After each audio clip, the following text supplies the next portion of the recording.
بسم اللہ الرحمن الرحیم. خواتین و حضرات، میں اور ڈاکٹر عبدالکریم مشکور صاحب حاضر ہیں. ڈاکٹر صاحب، یہ ایک اور جرمن رائٹر تھا ایس ایم زیمر جی. تو ان کے متعلق آپ کیا کہیں؟ جی، یہ جو مستشرق ہے، یہ اس کی اسلام سے دشمنی جو تھی وہ دوہری تھی. یعنی اس نے یہ رسالہ العالم اسلامی کا بانی ہے. یہ رسالہ اس نے شروع کیا تھا اور اس کی ایک کتاب 1908 میں شائع ہوئی تھی جس کا نام تھا الاسلام متحد العقیدہ. اچھا، قرآن کے ترجمے کے حوالے سے جو بحث 20ویں صدی کے شروع میں چل رہی تھی، اس حوالے سے یہ زمیر نے ایک مضمون لکھا جس کا عنوان تھا قرآن کا ترجمہ. مضمون میں اس نے یہ بتانے کی کوشش کی کہ اسلام تیزی سے پھیل رہا ہے مگر عربی زبان اتنی تیزی سے نہیں پھیل رہی. پھر اس نے جارج سیل، جس کا ہم ذکر پچھلے اس پہ کر چکے ہیں، اس کے حوالے سے ایک واقعہ لکھا ہے، یعنی بریکٹ میں اس کے الفاظ ہیں کہ آج کل پشاور میں یہ کہانی گردش میں ہے کہ جارج سیل نے مرتے ہوئے یہ بیان دیا ہے کہ میں مسلمان ہوں اور اللہ سے معافی مانگتا ہوں کہ میں نے قرآن کا ترجمہ غلط کیا اور میرے ترجمے کی ساری کاپیاں جلا دی جائیں. یہ اس نے کہا. حالانکہ یہ جو چیزیں ہیں اس کے لیے کوئی حوالہ اس نے نہیں دیا. اور دوسری یہ لگتا ہے کہ یہ کوئی ایسا واقعہ نہیں ہوا ہے، یہ اس نے تنزیہ طور پہ کہا ہے. یعنی جارج سیل کے ترجمے کو رد کرنے کے لیے اس نے یہ بات کی کہ پشاور میں اس وقت یہ خبر گردش کر رہی ہے. بہرحال مضمون میں اس نے جو 22 صفحے کا ہے ان تمام لوگوں کے نام گنوائے جنہوں نے قرآن مجید کا ترجمہ مختلف زبانوں میں کیا. یعنی اس نے بھی جمع کی یہ چیزیں. اچھا، تعریف کے الفاظ اس نے اس ترجمے کے لیے استعمال کیے ہیں جو کہ وہ صفحات پر مشتمل ہے، اور وہ ترجمہ جو ہے وہ ایک ایسی انجمن کے تحت شائع ہوا جو مسلمانوں کی دشمن ہے. اس کے علاوہ اس نے مسلمانوں کے مختلف فرقے جو ہے اس کے حوالے سے بھی بات چیت کی.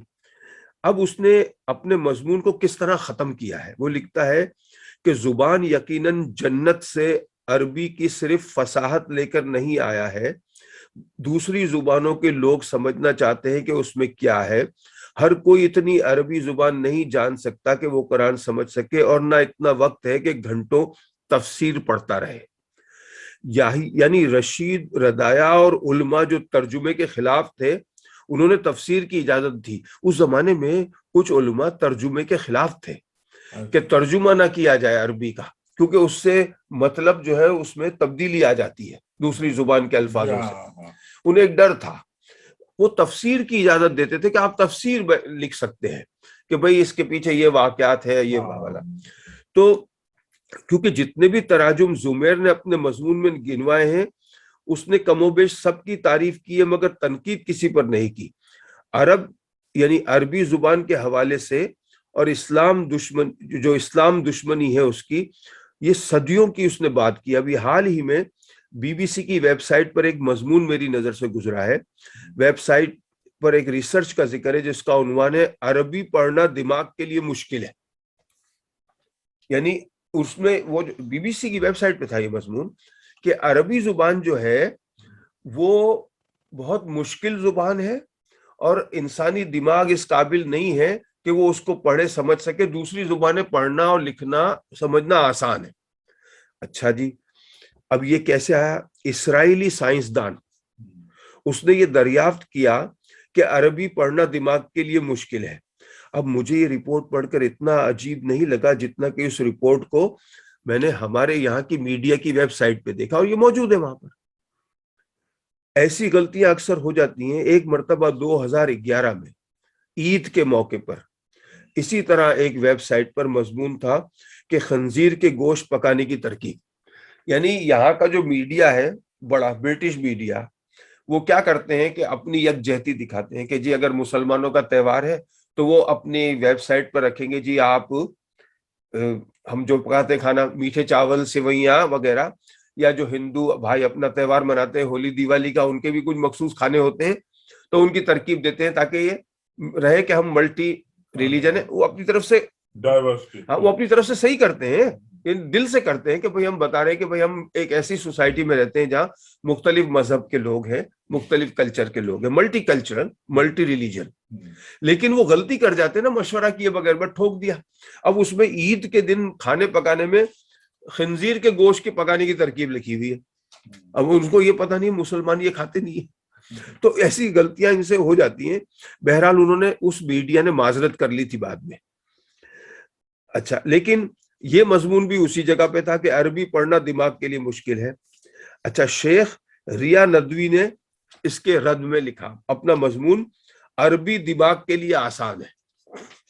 انہوں نے یہ لکھ دیا ہے نا, مسلمان زور میں ہے نا بھائی. تو اب آئندہ کسی سیریز میں ہم اس کا تفصیلی ذکر کریں گے. میں ذاتی طور پر یہ نہیں کہتا کہ جو رشید رضا جو ہے ان کا فتویٰ صحیح ہے یا غلط ہے, مگر اتنا ضرور کہوں گا کہ جس دور میں حالات ایسے ہو جائیں کہ قرآن کا غلط ترجمہ ہوتا ہو اور اس سے دین کو نقصان ہوتا ہو, تو مسلمانوں کا فرض بنتا ہے کہ وہ کچھ کریں. یعنی شیخ رضا نے یہ فتویٰ دیا تھا کہ قرآن کی تفسیر لکھ دیں, ترجمہ نہ کریں. یہ فتویٰ اس حساب سے تو ٹھیک ہے نا کہ ترجمے میں کچھ غلط ڈال دیا بھائی. تو اور دوسرا یہ ہے نا کریم بھائی کہ جب آپ قرآن کا ترجمہ کر رہے ہیں, آپ آیا کہ آپ ڈائریکٹ عربی سے کر رہے ہیں. ہاں, اچھا, اگر عربی سے کر رہے ہیں تو عربی اتنی قدیم زبان ہے, تو اس کے معنی کو, اس کو سمجھنا, اس کا پس منظر کے بغیر نہیں ہو سکتا. تو اگر نارملی جو لوگ ترجمہ کر رہے ہیں یورپین زبانوں میں یا دوسری زبانوں میں, وہ کہیں جو زبان ان کے جیسے انگلش آتی ہو تو وہ انگلش سے جرمن میں کریں گے یا اٹالین میں کریں گے یا فرنچ میں کریں گے, تو وہ تو پہلا ہی ایک ترجمہ, پہلے تو اس نے کسر چھوڑی, پھر اور بعد میں اور کسر سے کسر ہو. بھائی آپ دیکھیں وہ جو اور کچھ الفاظ ایسے ہیں جو عربی اور اردو میں ایک جیسے ہیں مگر معنی مختلف ہے نا. بھائی دیکھیں عربی میں لفظ نقص, نقص جو ہے, اب ہماری اردو میں کیا, اگر میں آپ سے کہوں کہ بھئی اس میں نقص ہے تو آپ کیا مطلب لیں گے؟ خامی ہے نا. عربی میں خامی نہیں ہے نا نقص کا مطلب, عربی میں نقص کا مطلب ہے کمی, کم.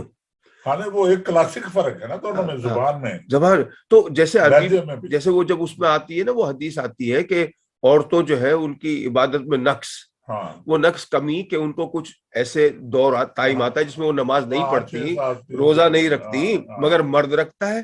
تو اب اس نقص کے ورڈ کے ترجمے کو لے کے کئی غلط فہمیاں پیدا ہوئی کہ بھائی عورت جو اس کے تو عبادت میں بھی نقص ہے. ارے بھائی یہ نقص عربی کا الگ ہے, اردو کا الگ ہے. تو اس حساب سے یہ شیخ رضا کا فتویٰ جو ہے مجھے صحیح لگا تھا اس دور میں. اچھا, اس کی مثال ہے جو برطانیہ کا ایک مستشرق ہے مینٹگومری واٹ, اس نے سورۃ النجم کی آیات کا ترجمہ مولانا مودودی کی تفہیم القرآن سے لیا ہے کہ قسم ہے تاریکی جب کہ وہ غروب ہوا, تمہارا رفیق نہ بھٹکا ہے نہ بہکا ہے, وہ اپنی خواہش نفس سے نہیں بولتا, یہ تو ایک وہی ہے جو اس پر نازل کی جاتی ہے, اسے زبردست قوت والے نے تعلیم دی ہے جو بڑا صاحب حکمت ہے.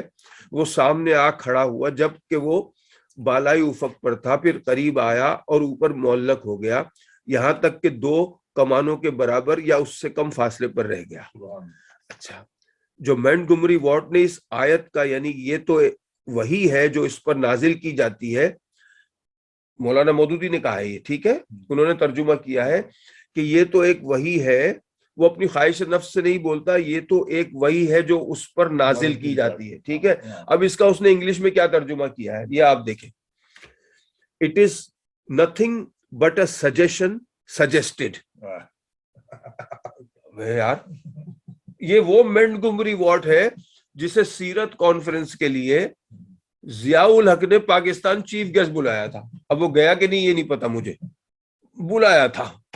یار آپ اس کی کتاب تو پڑھو, پھر اس کو بلاؤ. یہ اس کا ترجمہ یہ کہاں بنتا ہے کہ یہ ایک وہی ہے جو اس پر نازل کی جاتی ہے, مگر اس لیے تعصب ہے, ہم ماننا نہیں چاہتے کہ وہی آتی ہے, اس لیے غلط ترجمہ. اور ترجمے کی آخری سطریں کیا ہیں وہ آپ دیکھیں, he saw him at a second descend by a sidra tree at the boundary near which is the garden of abode. When the sidra tree was strangely enveloped, the eye turned not aside nor past its limits.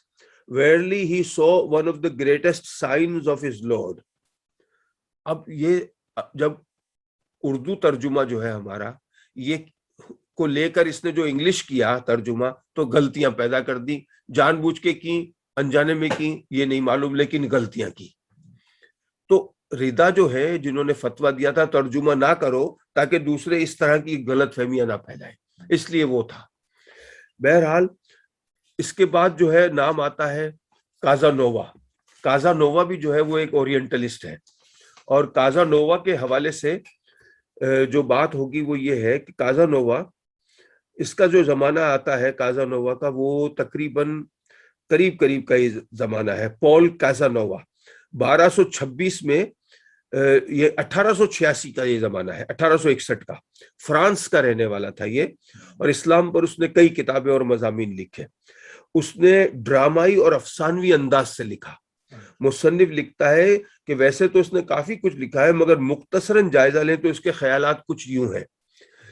دراصل بات یہ ہے کہ بعض اوقات کچھ ایسی چیزیں لکھی گئی ہیں اسلام اور نبی پاک خاص کر صلی اللہ علیہ وسلم کے بارے میں کہ جن کو پڑھتے ہوئے بھی جھرجھری آتی ہے اور بتانے کا جو دل نہیں کرتا، لیکن تحقیق اور ریسرچ کے اصولوں کو سامنے رکھتے ہوئے لوگوں کو پتہ چلے میں یہ چیزیں پڑھتا ہوں. محمد صلی اللہ علیہ وسلم کو یہ احساس ہو گیا تھا، یہ لکھتا ہے یہ کازانووا، ان کو احساس ہو گیا تھا کہ قیامت قریب ہے، اس لیے انہوں نے قرآن کو مدون نہیں کیا، مگر بلا شیر جسے ہم نے گزشتہ میں نے پڑھا تھا بلا شیر کے بارے میں، اس نے اس کی تردید کی ہے. کازانووا کی اس رائے کا نہ تو علمی حلقوں میں کوئی وزن ہے اور نہ ہی، یعنی ان کا کہنا یہ تھا کہ قرآن کی تدوین حضور اکرم صلی اللہ علیہ وسلم کے زمانے میں نہیں ہوئی ہے، بعد میں ہوئی ہے. پھر انہوں نے بعد میں تدوین ہوئی ہے، پھر اس میں آیتیں بڑھا دی گئی ہیں، یہاں تک انہوں نے لکھا مستشرقین نے.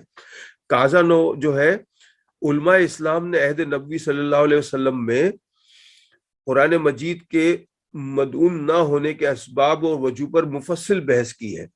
اس کے خیال میں اس کا بنیادی سبب یہ ہے کہ چونکہ قرآن مجید وقتاً فوقتاً 23 برس کی مدت میں نازل ہوتا رہا، اس لیے حضور صلی اللہ علیہ وسلم کو یہ تردد لاحق رہتا تھا کہ معلوم نہیں کب کون سی آیت نازل ہو اور کون سی منسوخ ہو جائے یا کس آیت کا حکم برقرار رہے مگر اس کی تلاوت منسوخ کر دی جائے. تاہم یہ امر واقعہ تھا کہ پورا قرآن مجید عہد نبوی صلی اللہ علیہ وسلم میں لکھا جا چکا تھا، گو وہ ایک مصحف میں بین التدفین جمع نہ تھا بلکہ وہ متفرق کاغذ کے پرزوں اور دوسری چیزوں پر لکھا ہوا تھا. تو علاوہ عظیم وہ صحابہ کرام رضی اللہ عنہ کے سینوں میں بھی محفوظ تھا جن کا حافظہ نہایت قوی تھا. عربوں کے حفظ و ضبط کی غیر معمولی قوت پر بہت کچھ لکھا جا چکا تھا. تو کازانووا کا یہ انوکھا خیال کہ محمد صلی اللہ علیہ وسلم کو یہ یقین ہو گیا تھا کہ دنیا ختم ہو جائے گی، قیامت قریب ہے، اس لیے انہوں نے اپنا جانشین مقرر نہیں کیا تھا. مزید یہ دیکھیں مصنف یہ بھی کہنا چاہتا ہے کہ دراصل محمد صلی اللہ علیہ وسلم نے پہلے کہا تھا کہ قیامت جلد آ جائے گی، دنیا جلد ختم ہو جائے گی، مگر ان کے انتقال کے بعد ہی دنیا ختم نہیں ہوئی. تو ان کے صحابہ نے قرآن کی آیتوں میں رد و بدل کر دیا جس سے یہ لگا کہ محمد صلی اللہ علیہ وسلم کی بعث اور قیامت کے درمیان فاصلہ ہے. یعنی یہ غلط فہمیاں اس لیے پیدا کی گئی کہ یہ کہا جائے کہ ان کی حیات میں نہیں ہوئی تھی تدوین. تدوین کا معاملہ یہ ہے کہ جیسے تدوین ایک ہوتی ہے نا کہ اس کو لکھا جا چکا تھا نا جتنا بھی تھا مکمل، بعد میں جو بھی کچھ ہوتا رہا خلفائے راشدین کے دور میں اس میں نہ ہی کوئی چیز اس میں ایڈ ہوئی ہے اور نہ ہی کسی چیز کو نکالا گیا ہے. تو یہ ہے کہانی. اس کے بعد ہے کریمر ہینڈرک، ایک اور مستشرق ہے، میرا خیال ہے ہم اس کو آج دیکھ لیتے ہیں. اور یہ ایک عیسائی تھا، اس کا تعلق ہالینڈ سے تھا اور اس نے بہت ساری کتابیں لکھی. اس کی ایک کتاب ہے دنیا کی تہذیبیں، اور اس نے دنیا کے اس میں مختلف مذاہب لکھے ہیں، world cultures and world religions. یہ 1960 میں شائع ہوئی ہے، زیادہ پرانی کتاب نہیں ہے. اس میں اس نے ہندوستان میں اسلام کے نام سے ایک مضمون لکھا ہے اور کھل کر علماء کرام پر تنقید کی ہے. ڈاکٹر محمد اقبال یعنی علامہ اقبال کو اس نے پسندیدہ شخصیت قرار دیا ہے، اور ان کی کتاب جو 1930 میں شائع ہوئی تھی The Reconstruction of Religious Thoughts in Islam، اس نے اس کا حوالہ بھی دیا ہے اپنی کتاب میں. اقبال نے دوسرے مسلمان لکھنے والوں سے اقبال جو تھے وہ مختلف تھے کیونکہ وہ اسلام کو انہوں نے ایک فلسفی کی نگاہ سے بھی دیکھا تھا.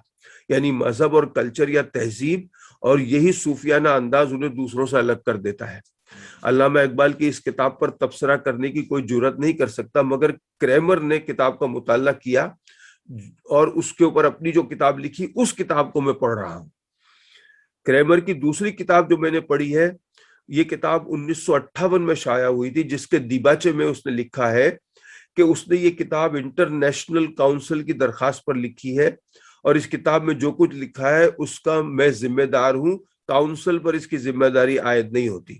اس نے اپنی کتاب میں لکھا ہے کہ اپنی حیت ترکیبی اور ادراک و فہم کے اعتبار سے اسلام کو ایک انتہائی مصنوعی اور سطحی مذہب کہنا چاہیے۔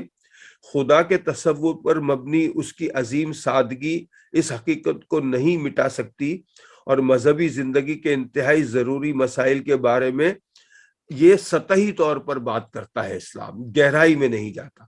ممکن ہے اسلام کو ایک ایسا مذہب سمجھا جائے جس کے ہاں تقریباً نہ تو کوئی سوال ہے نہ کوئی جواب ہے، ایک لحاظ سے اس کی عظمت موجود ہے، لہٰذا اس کے عدم سوال اور جواب پر مبنی صورتحال اس کی گہری بنیاد جو اس کے نام اسلام میں بیان کی گئی ہے اس کے مطابق ایک مثالی حیثیت رکھتی ہے۔ اسلام خدا کی مکمل اطاعت کا نام ہے، بہرحال دوسری طرف یہ اس کی سطحیت اور اس کے گہرے تسلی بخش انداز جو ہے اس کے وہ سامنے آیا، یعنی اسلام کو اس نے کہا ہے کہ ایک سطحی مذہب ہے، مذہب تو ہے مگر اس میں کوئی گہرائی نہیں ہے۔ اس نے آگے ایک اور لکھا کہ اسلام کو ایک معمہ کہنے کی دوسری وجہ یہ ہے کہ یہ مذہب جس میں گہرائی نہیں، جب اس کی بنیاد اور مندرجات پر نظر ڈالی جاتی ہے تو یہ ایک بے بنیاد مذہب ہے۔ لیکن بہرحال اسلام بذات خود اپنے لیے احساس برتری پیدا کرنے کے حوالے سے دیگر مذاہب سے آگے ہے۔ اس احساس برتری اور شاندار شعور خودی کے ذریعے اسلام میں کسی دوسری روحانی دنیا کے بارے میں مجھے کچھ نظر نہیں آتا، اس لیے میرے نزدیک اسلام ایک پراسرار مذہب ہے۔ یعنی 19ویں صدی میں اسلام کو بحیثیت مذہب تو تسلیم کر لیا گیا مگر اس میں نقص نکالے گئے، کبھی یہ پراسرار ہو گیا، کبھی جنگجو ہو گیا، اور کبھی مختلف چیزوں کا مجموعہ ہو گیا۔ مگر حیرت کی بات یہ ہے کہ کریمر نے اپنی ہی مذہب کی یہ تعریف جو ہے وہ صرف اس نے اپنے مذہب کی تعریف کی ہے، کسی اور مذہب کو اس نے مذہب تو مانا ہے مگر سطحی مانا ہے۔ بہرحال بہت ساری ایسی تحریکیں ہیں اس دنیا میں اور چلتی ہیں، چلتی رہیں گی، لیکن یہ بات ثابت شدہ ہے کہ آپ جو بھی کہہ لیں جو سچ ہے وہ سچ ہے۔ خواتین و حضرات، اس میں جب بھی قرآن کے حوالے سے جہاں قائد عالم صلی اللہ علیہ وسلم کے حوالے سے جو بھی بات چیت یا گفتگو ہوتی ہے، وہ جو کتابوں میں لکھا گیا ہے اسی حوالے سے پڑھا جاتا ہے، اور اللہ ہماری حفاظت رکھے، ہمیں اپنی حفاظت میں رکھے، ہم پہ رحم کرے، اور ہمیں ان منافقوں سے اور ان لوگوں کے شر سے محفوظ فرمائے جو اسلام کے پیچھے ہیں، لیکن اسلام ایک سچا اور ستھرا مذہب ہے، اور آقا عالم صلی اللہ علیہ وسلم کی ذات اقدس خاتم النبیین ہیں، اور ان کی ذات پہ کوئی بات نہیں ہو سکتی۔ بعد از خدا بزرگ توئی قصہ مختصر، اگلے ہفتے پھر ملتے ہیں۔ دعا کی درخواست ہم دونوں کو۔ اللہ حافظ۔ اللہ حافظ۔